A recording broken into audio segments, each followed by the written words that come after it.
Hi guys, welcome back to Sports with Mono and Mono. I'm Jim. I'm here with my partner in crime, Steve. Hello, everybody. Welcome back here on May 2nd. 2020. Pretty nice spring day finally after kind of a rainy week. Yeah. Hopefully, it washed out some corona and that we are hopefully turning the corner and It seems like we are, you know? things get back to somewhat normal. Yeah, seems like we are. I mean, I think things are starting to trend in a positive way, and they're kind of talking about, you know, shopping malls open, and that's always kind of a. I think we're a few weeks out still. I would say mid May earliest at best. But hopefully sports comes back soon. So, What are you hearing? Anything, I mean, empty stadiums kind of thing? I'm hearing maybe Major League Baseball is gonna try and confine the games to like Arizona, Florida, something like that, into a very warm climate type of environment. No crowds. No, there shouldn't be any crowds. And my guess is, if they do that, gotta think the earliest would be early July, which then would probably lead to maybe 100 game season, right? That would be my guess. I don't Can know you think that for these guys fact. can even now just recover? They've been sitting on the sidelines for a month and a half in basketball and well, hockey they're and baseball. they're Is professional athletes. They should. not questioning their conditioning, but just saying now you got to compress it into a season where it's not. It's Like not a wasn't normal baseball season. 162 games, and that's what made it so unique, and compared to other sports, when football was 16, now 17 games. Right. So my point about baseball is going into the season, the Yankees and the Dodgers were Clear-cut favorites on clear-cut paper. favorites on paper. And Right. then obviously the Yankees were getting killed by injuries in spring training, that type of thing. But my point is, if they do a 100 game season, I think Anybody can win it. anybody can win, Exactly. right? That's why I'm So you talk about an asterisk. exactly. But I just don't Exactly, understand Steve. it if they're going to do it. The NHL, They're going to hold their draft. They want to make that draft. They want to keep hockey in the forefront. right? of But people's- I'm waiting for them to cancel the season finally. The NBA, the same thing. And I made this point last week. Certain sports like the NBA, NHL, right? It goes right into the next season. So October is opening, first night in basketball, or Usually, the yeah. Rangers are dropping the puck in late October, or Yeah. something along those lines. Yeah, So yeah. I don't know where. So it'll take us a few years to catch up to get back to what we would think is a season, hockey, right? 81 games, 82 games, whatever it is. Right. And but listen, we It's all all speculation. So, Yeah. but let's just hopefully we've turned the corner. Things get back to normal soon. I mean, there aren't going to be any crowds. I just think it's just too risky from a health perspective to put X amount of people in a stadium. Yeah. But listen, we'll adjust, and that's the other point I made was these TV deals that these leagues have signed are worth a ton of money. Yeah. And here's the other number that was thrown out the other day. So $12 billion has been lost, In basically, sports revenue kind of thing. in combined sports revenue. Oh, only to climb every day. Right, I mean, but- you can't even go to a store and buy the merchandise. And No, think but- of that. So Right? it's 12 billion and counting. Yeah. So, but again, sports is no different than any other business or commerce or anything like that. Yeah. All walks of the economy have been affected. have been hit hard. No question about it. So when we think about it, listen, if while hockey's not going on, I said I could live with watching the old Islanders win 4 cups in a row and watch Edmonton play and watch old Ranger highlights and so forth, right? But we would like to get back to reality, and I think it's going to start with stuff like auto racing and things like that. They'll be doing them in front of empty stadiums, but something like that's going to happen. Well, I right? think golf is slated. I think a couple weeks. I think they're going to have their first tournament. I think it's the Colonial, which I believe would be, is yeah. in. Is that Texas? Absolutely. It's So they're gonna have. I think they're gonna do it. I think it's a. I think they're talking. It's like at Sam Snead's place. it should be Right? mid-May, but there'll be no gallery or anything.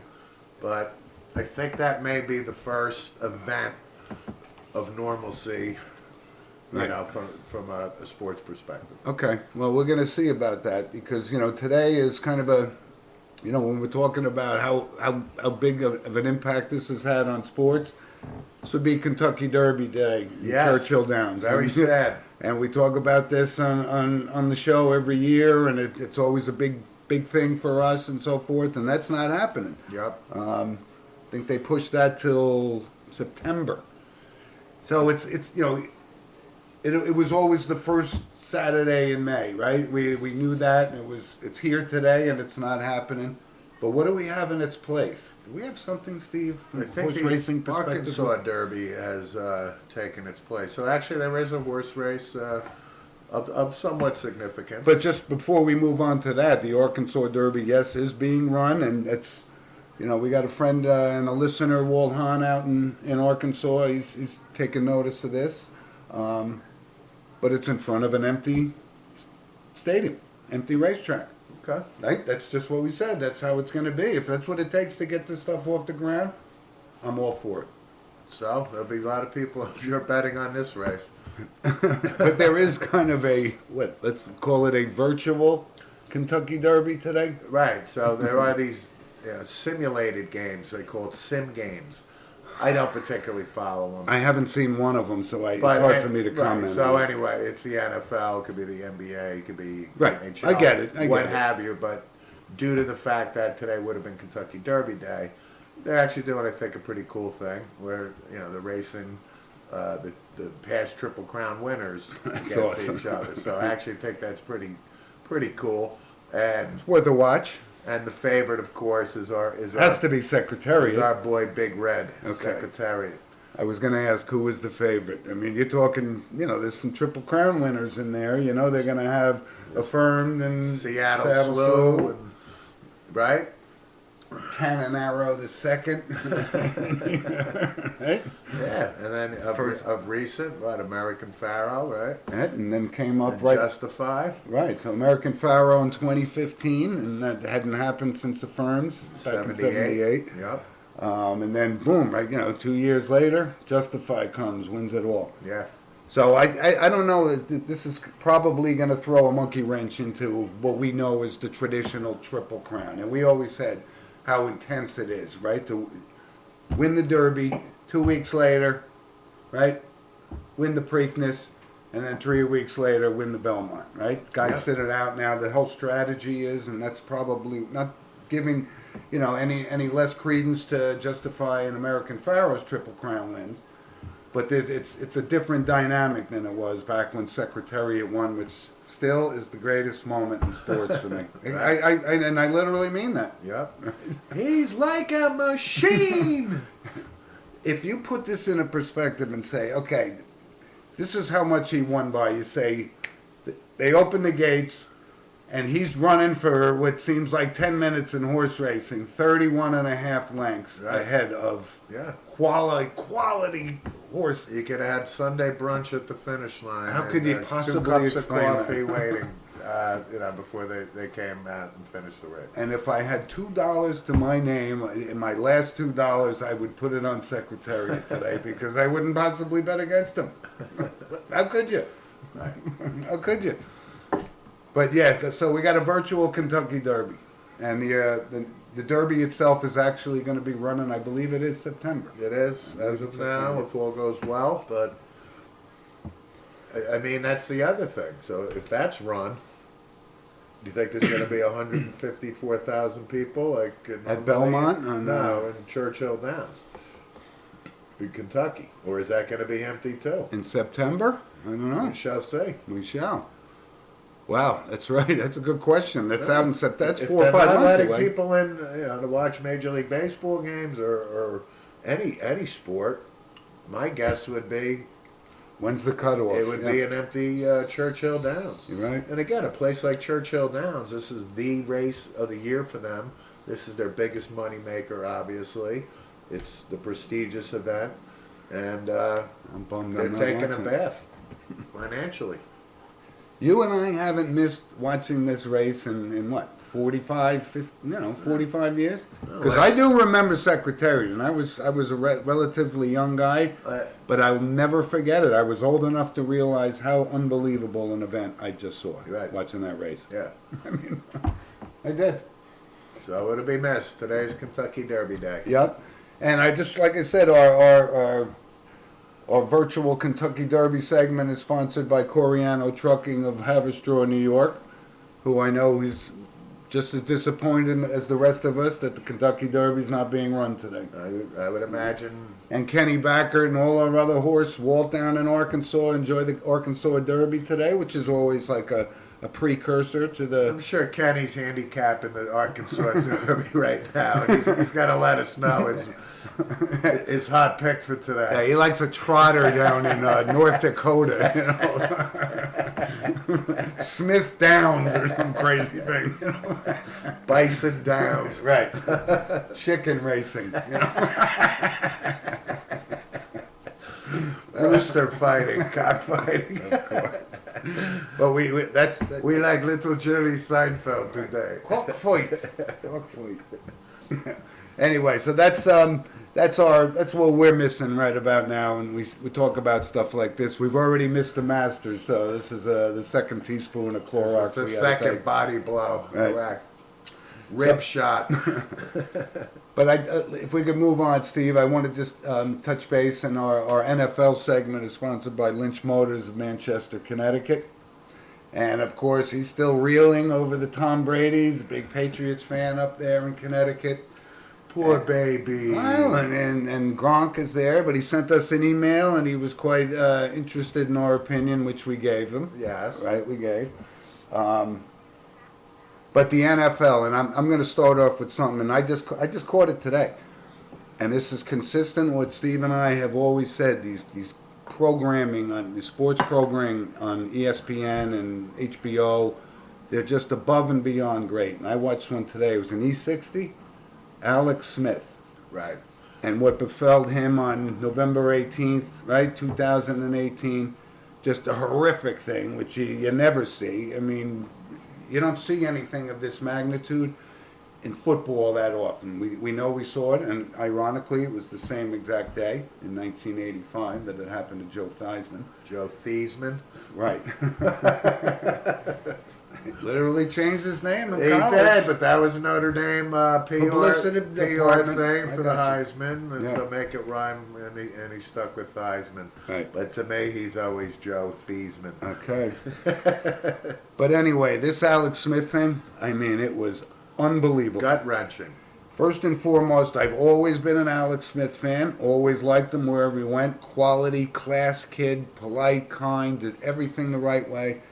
And that day, it's just a fluke accident. And Steve and I have talked about this. If we had the chance to play in the NFL, we would have taken it in 2 seconds. On a heartbeat. Right?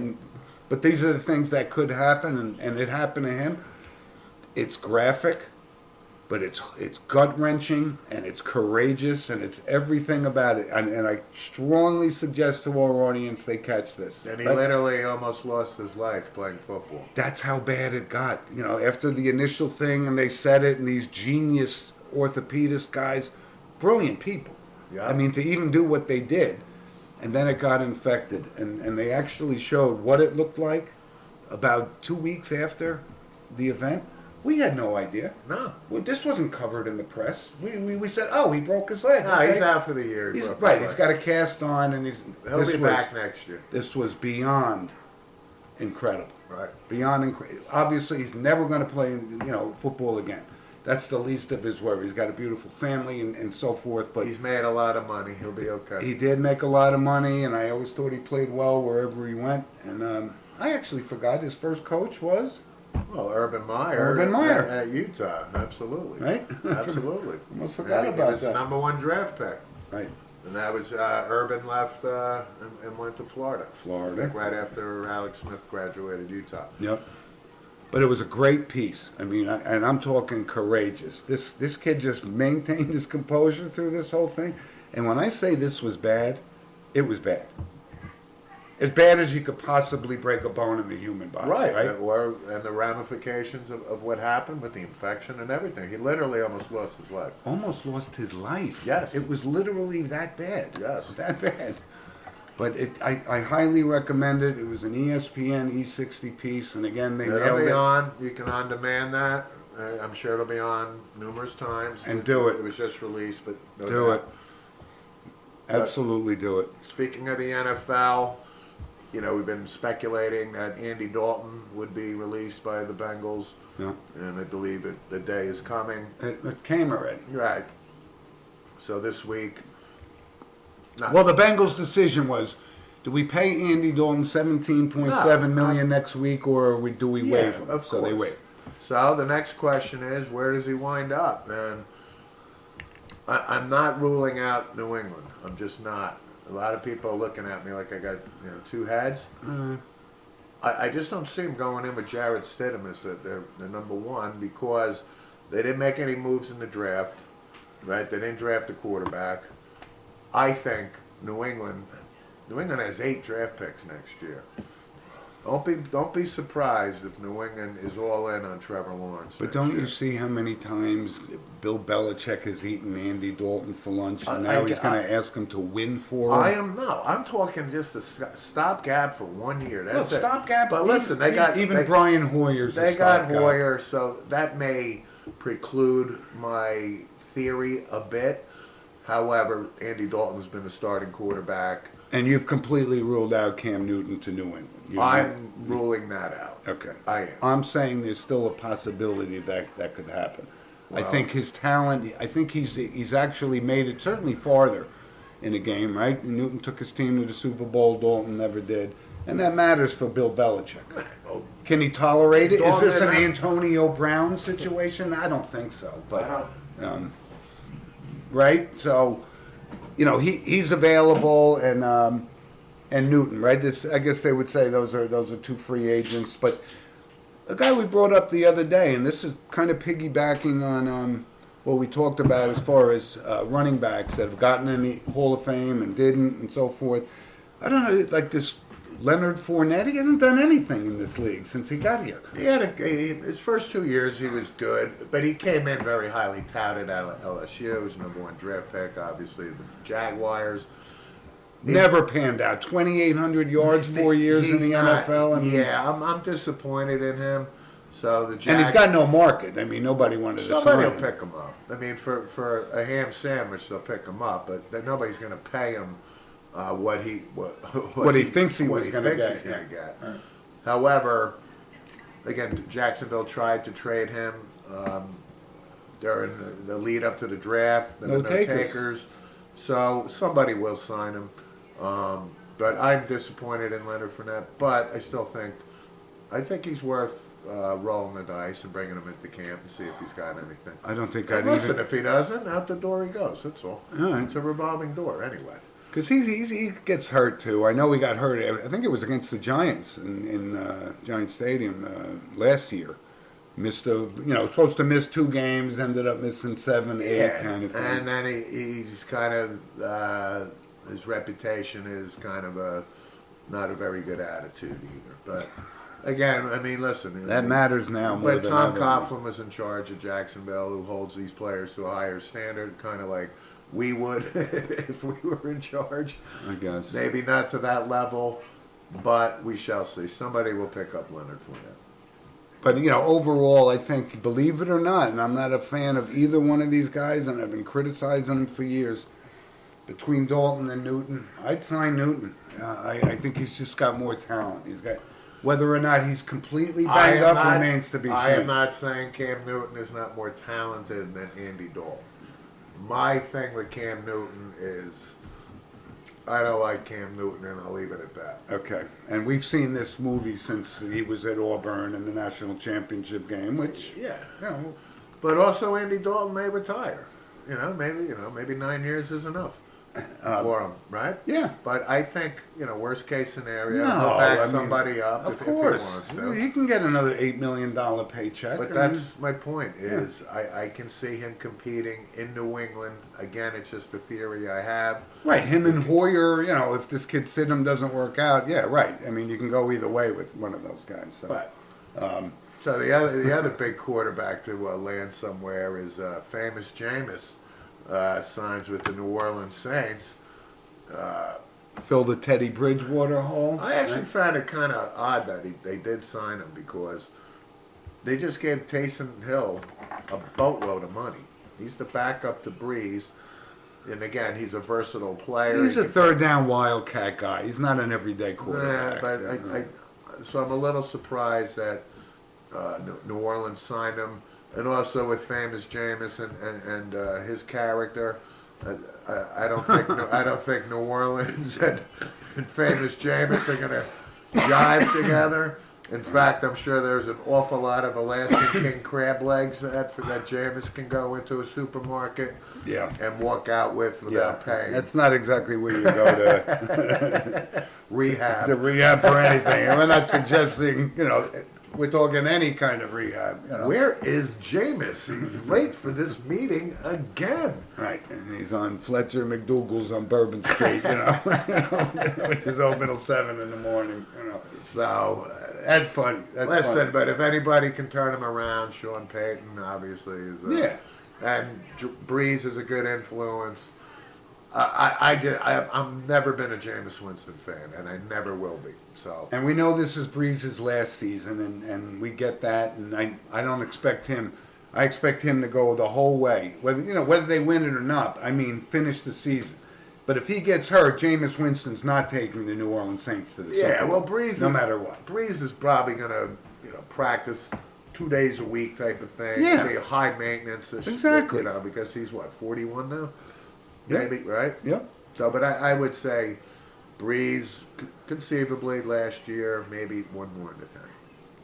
Well, listen. Other news though throughout the week. Of course, a couple guys always have to get arrested in the NFL. Who was it this week? And let me guess, did he play for the Dallas Cowboys? Surprisingly, no. Oh. So this is kind of an off week for my Dallas Cowboys.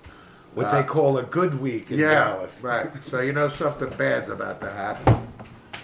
But Rashard Breeland, who's the corner on the Kansas City Chiefs, got busted in, I think it was down in Florida, standard weed. And this is all alleged, obviously. It's right? all allegations that, innocent until proven guilty, of course. So Breeland arrested. But here's a more disturbing. I don't see him as a marquee player. I mean, he's a decent player. yeah. So the other, there's another disturbing one. So the Jacksonville Jaguars linebacker Telvin Smith was arrested for having underage sexual relations with a minor, so to speak. So, Ugh. Okay. Anyway. And he was set up. Yeah. well, again, he's innocent until proven guilty. Okay. So, but anyway, that's been the NFL news. But I did want to follow up on what we closed with last week. The all-time left-handed touchdown leaders in the NFL. And the answers are. And I didn't get any responses back. So. Out with it. And you got number 2. Yeah. Right. But number 1, that's really what I was going for. We know Stabler's in there, right? And we all Jim Zorn. I was gonna say Jim Zorn. Right. Possibly could have been the answer. Not the number 1 answer. I know, but he very well could have been. No, he's one of them. I know. But the answer was Norman Esiason. Norman Boomer Esiason, Yes. out of the University of Maryland. That's right. By way of Long Island, Makes sense. I guess. He played a lot. But I got to say, I threw it out there, and I threw it to you, and I threw it to myself, and I didn't come up with that first. I would have put him in top 5. I maybe Because we would know who played quarterback at the I left. know. I think I had a mental block because I'm not really a big Norman Boomer Esiason fan. But he was tough. I mean, he I'm played. not saying he played. wasn't a good quarterback. And I told you, I like him on this show. I didn't initially like him as a sports guy. Yeah. I've grown to like him. He Yeah. says it like it is. He's a big Ranger fan too. He is. Um, Goes to games and stuff. I got Does it. everything. I I've got. That's one of those guys. I Steve get and it, I but- in the media, we say we didn't like this guy, but this guy we like. I like Norman. well, I like you Norman. speak for yourself. I'm not a Norman guy. All right. Not a Norman guy. The way I'm not a Francesa guy. So number you know. 2 was the Snake, No, it was Steve Young. Steve Young. Right. Number 3, I'm guessing. You know, the the Snake's up there. Snake is in there. Zorn's Zorn is gotta in be there, up and there. then was Mark Brunel And Mark rounded Brunell. out the top 5. That's a good one. Right. Yeah. Sure. He was kind of a No. tough-nosed pug kind No, of thing. Mark Yeah. Brunell had a real nice career. I think Kenny Stabler had more than him, which surprised me. You know, I mean, as much as we worshiped Ken Stabler, which we did, Oh yeah. right? Worship the guy. Worship. I met the Snake actually in Las I Vegas. know, but I still my memory of Ken Stabler when he was with the New Orleans Saints came in a Monday night game. They were up by like I 28 know. points and I he threw the get game. it. No. Threw the game. I get it. And I said, you know, the FBI should stop this game right now. But the greatest cover of a sports book ever, his Raiders helmet with crushed up empty They beer call cans. me Snake. Played for the Bear. He played And for my the Bear. buddies Anthony Dellarena, Ted Giandana are the 2 biggest Raider fans. Yeah, the Snake. We love the Snake. Love the Snake. God, the whole team was unbelievable. That's I mean, another remember? Seinfeld. Love the Drake. Love the Snake. No, this was- love the Snake. And we were Cowboys, Giants, Viking fans, but we admired Oh, we the loved skull and Are crossbones you kidding thing was unbelievable. Like First team, the silver and black, right? How I mean, about the game where the Raiders are playing the Dolphins at the Coliseum? Snake rolls left, about to get sacked. Fumblerooski? Nah, he throws it up in the air like this, push pass in a C. That Casper caught. Nah, Clarence Davis. Clarence caught it. No. Clarence Davis came down with that, and the Raiders knocked off the Dolphins. That was one. It wasn't the kickball, the one that was the fake fumble. That was right? the Casper. That was The Casper. Ghost picked that one up and scored.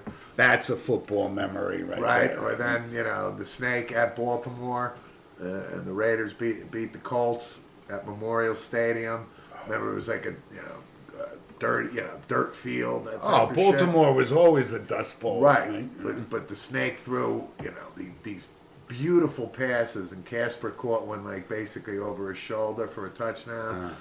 Burt Jones, Roger Carr, on Baltimore. Lydell Mitchell. Lydell Mitchell. And what was famous about that game is maybe an hour after the game ended, the stadium emptied. Maybe 2 hours, a plane crashed into the stadium, like a Cessna or something. Oh, I did not know that. Absolutely. So. Did not know that, I Mister. mean, there are so many Snake memories, But that and then beating the Vikings in the Super Bowl, which I know, killed you. But the Raiders that year, that team that won that Super Bowl, they weren't going to lose. they were outstanding.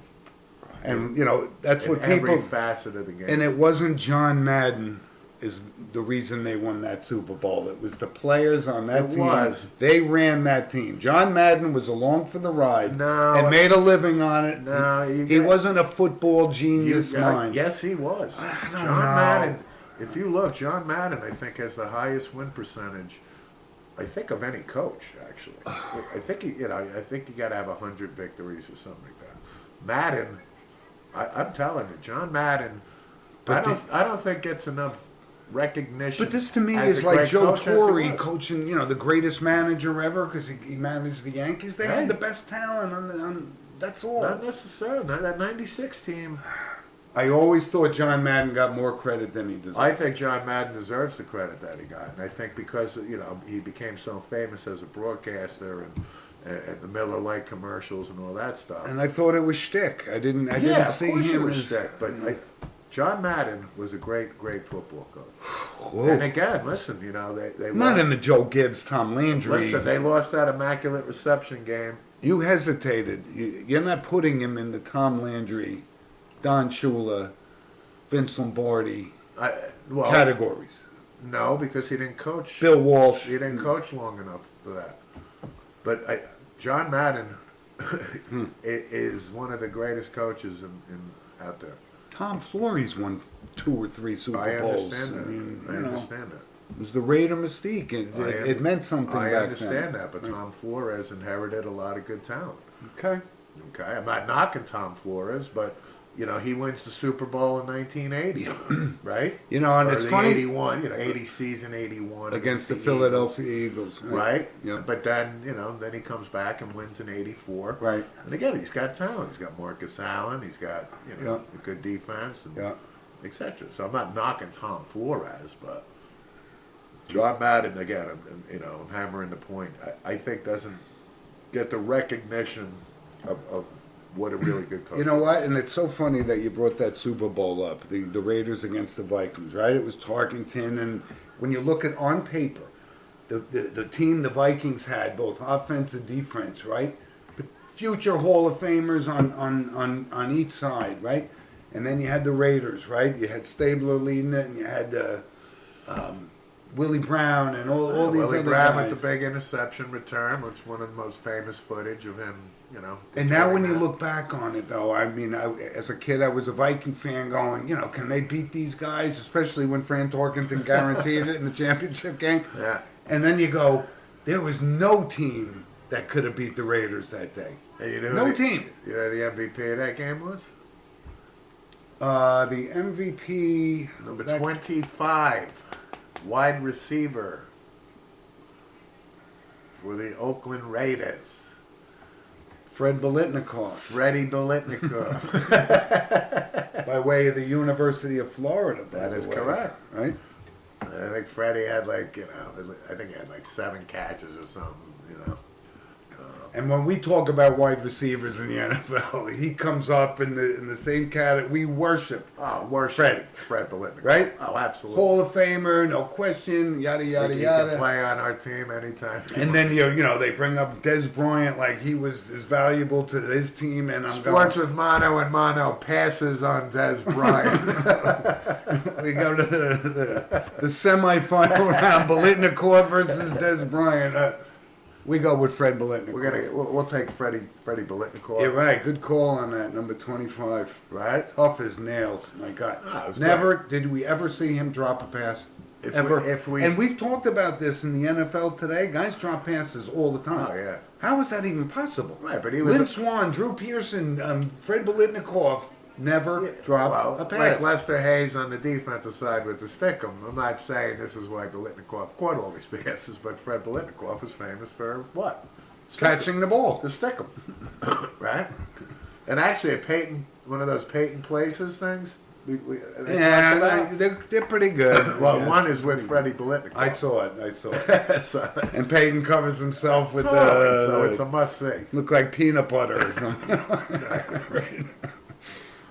But that's the kind of stuff. Those were Super Bowls, and like I said, Steve and I were watching the Steelers-Vikings Super Bowl just before that, and it was an incredible. And we see the names of these people, but I must say, and I was a Viking fan, and I knew everybody on the team, but I saw this thing about Fred Willard, and I never heard of him before.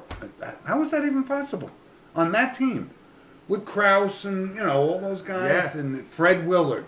Yeah. And he ended up getting benched because Bradshaw picked him apart. And, and that was a team that wasn't going to lose that Super Bowl either. Right. Right. So you could put Fran Tarkenton and Jim Kelly in the same. Go, look, you may be the best team in the AFC, but you're not beating the NFC. But as we were watching again the highlights of this, it's a recap, half an hour thing on that Super Bowl. But that hit on John Gilliam, number 42 of the Vikings. Whoa. Over the middle. Whew. Tarkenton throws a lollipop, right? About 25 yards downfield, 30 yards maybe. Defensive back would get 2 to 5 and Sing Sing for a hit like this. I mean, lays out John Gilliam, and the ball pops up, right? And you can't fault John Gilliam for not holding on to this. I mean, he just got absolutely murdered. Right, but that wasn't the old man Willie run, though. Not that play. That was just the hit. No, so there was an interception on that because the ball got. Right. But John Gilliam got up. John Gilliam got up and walked off. He got up. But my point is, you knew the Pittsburgh Steelers. Exactly. They were lethal, man. Ugh. At that point, that's when you knew this team for the next And didn't the Raiders period of time. And didn't the and they Raiders didn't disappoint? Didn't they Raiders lay a hit on Sammy White almost in the same kind of vein? And Remember number 85 yeah, for in the the Vikings? in the Raider Viking Super Bowl. Sammy White And, then, got and crushed. another hit to that level, I would say, was the Dolphins and the Redskins at the LA Coliseum when they knocked Larry Brown knocked his helmet off, running back on the Redskins. Yeah. The Dolphins laid him out. And they show, you know what? They've never shown that in regular speed. They always show it in slow motion. Right. Right? Right. Like the Campbell running over Number Isaiah 43, Robinson. Larry Brown. Oh my God. And we used to see Larry Brown because our father would take us to the Yale Bowl. You know. Larry Brown was that? Larry Brown was awesome running back in the Absolutely. NFL. So we know he's got a giant Redskins, whether it be at Yankee Stadium, Yale Bowl, or, Yep. or but that's when Larry Brown was prominent on the Redskins Yep. when, the Giants had to play those couple seasons at Yale Bowl. Billy Kilmer, Sonny Ah, Jurgensen Pat backup. Fisher, the whole thing. Chris Handberger, Yep. Ron McDole. Dyron Talbert. We need to cover the rest of the team here. Absolutely. Jack Pardee. Number 32, Number Jack 32. Right. Right. And we mentioned, on the notable passings last week, Mike Curtis.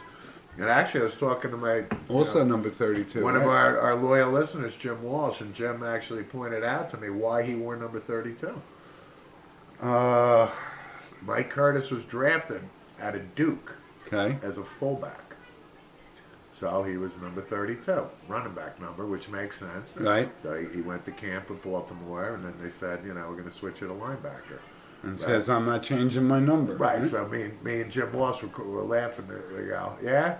Who's telling Mike Curtis? You can't wear that number. You can't wear 32. Not even Pete Rozelle would tell him Exactly. that. Totally. Then the coach is like, let him wear 32. Okay. He's good. The guy's insane. He's certifiable. Give him the number. He's starting at linebacker. Exactly. From day one until he says, it's time for me to leave. And he did. He did just that. But Mike Curtis, again, he really was. He was one of the tough guys out there. So. But Steve, when we talk about when we were right in our wheelhouse, we were 10, 12, 14, watching those Steeler teams, the Hand, the Lambert, the Russell, right? The linebacker core. We knew the offensive line. We knew the defensive line. We Yep. knew the defensive back. Yep. That was unbelievable football. And you know what? I hope these guys start playing this kind of football again because it doesn't have that luster that No, it once had. it gets to my point of, like I said last week, when you mentioned I could watch the Islanders, the Edmonton, and we talked about Flyers and the Islanders playing Edmonton, but we knew greatness when we were watching it. Mhm. So I think another example of that, and again, you can count on our hand, right? Watching as a kid or a teenager or whatever the time frame was, you knew you were watching greatness. And those Pittsburgh Steelers teams who crushed my Cowboy, who crushed my heart as a teenager. right? Twice in the Super Bowl. Twice. However, Yep. as I got older, I You appreciated it. I realized, And you got your taste. this team was You tasted from the, you tasted the champagne. Pittsburgh Steelers were outstanding. Which goes back, and one of our fans, Kenny Backett, actually, and I always talk about it, this Terry Bradshaw, how unbelievable he was in those Super Bowls. No question about it. He had an arm that could just throw through a brick wall. But didn't go to the funeral for Chuck Noll, who made him who he was. And I can't get past it. He's become a buffoon on the air, Yeah. and he's partners with a guy that's advertises as the Hall of Fame, and he is, but he doesn't deserve to be there, and that's how he long. It just drives me insane. Okay. Chuck Noll, that's what we talked about, Yeah, yeah. right? Yeah. That kind of. I mean, I can't answer for Terry Bradshaw on that. I don't care what I'm the answer is. disappointed that he didn't pay his respects to Coach. The only acceptable excuse is if it was his own funeral. That's the only acceptable response. Right, he couldn't get off the set of Hooper. Right. He was good in Hooper, actually. I gotta say. 1978-79 vehicle. I loved Burt Hooper, the Reynolds. movie. I loved it. I loved it. Hooper. I know, please. I know, I'll take some emails on that one, but Right. loved Hooper. So listen, this is kind of stuff that we enjoyed watching, while we're in quarantine and so forth. But we're all hoping that sports comes back and it comes back soon, and we can get back to this routine. Yep. So listen, before we sign off, let's touch base real quick on, and Steve, tell us who this segment is sponsored by. This segment is sponsored by Di Filippi's Bakery of Monticello, New York. Wow, you sound like a guy from the '60s doing a radio spot. Absolutely. During the Alan Freed days. Right. But also I mentioned that Carmela, the owner, is doing something called Cooking Through COVID. Yeah, how is this GoFundMe thing going? Cooking for COVID. Yep. So just go to the Di Filippi's website, and then there's a link there that if you want to contribute to that, then Carmela and her team will make some meals, and then they'll get delivered to frontline workers and families in need. So Yeah, which we fully support 100%. It's a good cause. Yep. And listen, before we sign off this, we normally come at this point and we recognize someone in the sports world or entertainment world or somebody that may have passed, and we don't have that, thank goodness. But there is one moment. Hold on, let me check Google. Nothing. Oh, we already brought up Ed from Green Acres, so we might as well move on. Right. But before we close, there was a momentous day in sports history that happened on April 30th, 1939, and that was Henry Louis Gehrig's final game. And you know how we feel about Henry Louis Gehrig? Unbelievable. And if you look at his numbers, his first two seasons, right, he was a rookie in 23. Old Tanglefoot. Old Tanglefoot, but Old Tanglefoot only had 48, 49 at-bats in his first two seasons. Right. So the numbers that he amassed are just ridiculous. Of course they are. And he played with Babe Ruth and still led the American League in home runs Absolutely. 3 times. Led the American League in runs batted in 6 times. Right. Now, you mentioned Lifetime what? batting average 340, Right. which is unthinkable He had today. 173 RBIs. I think that was his highest. Right. Right. And again, if he was The healthy, same year that Babe Ruth, he got up Yeah. with the bases Yeah. empty. Yeah. Right. But the point is, his numbers were so absolutely ridiculous. Unbelievable. 1,995 or something runs batted in. Finished. What did he finish with? 493 home runs. I'm Yep. going off to the top of my head, but Lou Gehrig. 493 would be correct. If he was healthy, Lou Gehrig would have hit 600. I mean, But I thought that was a monumentous moment in sports history that I wanted to make sure anything Lou Gehrig related, Exactly. we're okay with. And we're, like I said, if you're a sports movie guy and Pride of the Yankees, even if you see it the first time, you say, yeah, it was good. Watch it the second time, you go, it's better than good. It was great. Great. But that was the end of the streak of 2,130 consecutive ball games Right. played, and it's worth noting. So, as sports with mono and mono gets bigger and better and everything, and as we expand, like, hopefully, we get to the video portion and we have a studio. I would say, like, what I would envision our studio to look like would be kind of like a mini Living room. Hall of Fame, right? And there would be a picture of who's in our Hall of Fame. Exactly. And let me tell you something, Henry Louis Gehrig Right. If we had to pick one wall, Unanimous. one wall. Here's their wall. Here's the Sports with Mono and Mono wall. Oh, It's got Gehrig. It's got Ruth. It's got Absolutely. Williams. It's got DiMaggio. Absolutely. It's got Messier. It's got Montana. Absolutely. Right.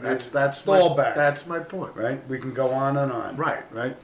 And then in the outhouse, you got Warren Sapp and Howie Long and Exactly. Harold Davis.